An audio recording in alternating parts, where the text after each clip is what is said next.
Oh, dahan-dahan lang. Baka maipit yung paa nyo. Dito center, center. Ayan, okay na. O, si Lexter, kayang-kaya, oh, mag-isa. Okay?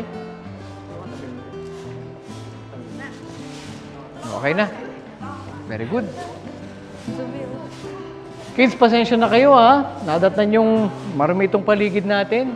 Okay lang naman po, Kuya Eric. Madali lang naman po linisin eh. Oo, Lian, pero hindi kasi natin dapat naiiwang magulo at marumi itong paligid natin. Kung sa bagay po, mas maganda naman po talaga kung may malinis na kapaligiran. Oo. Kaya dapat hindi natin iiwang magulo tong lugar natin.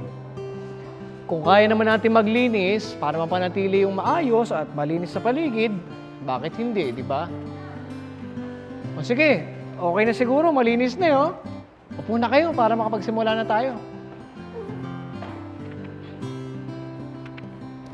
Kaya po pala minsan lang po namin makitang makalat dito dahil lagi po kayong naglilinis. Nakita ko nga po pala sa school namin.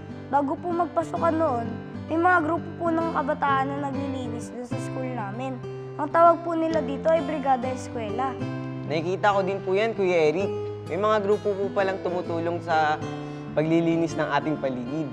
At hindi lang yung mga paaralan. May mga lugar din na dapat na pagtuunan ng pansin dahil hindi nga rin malinis. Teka, sakto nga pala to sa pag-aaralan natin ngayong linggong ito, ah. Ano po bang pag-aaralan natin ngayon? Isa sa ipinagdiriwang ngayong buwan ng Setyembre ay ang National Clean-up Month. Ano po yun?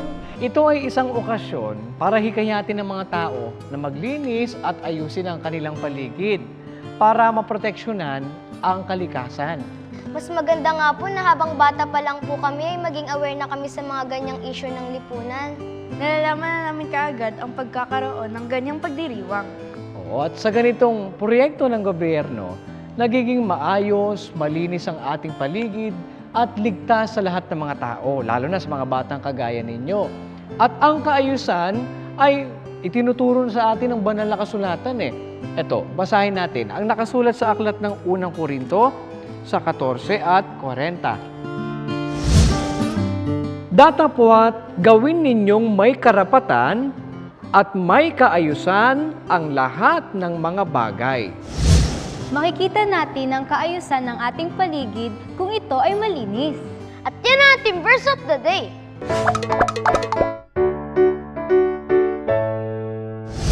Ano po ba ang ginagawa kapag National Clean-up Month? Yan ang pag-aaralan natin dan maya-maya lang. Alamin natin kung ano ba ang ginagawa sa selebrasyong ito, ano ba ang nakapaloob dito, at gaano ba ito kahalaga sa atin.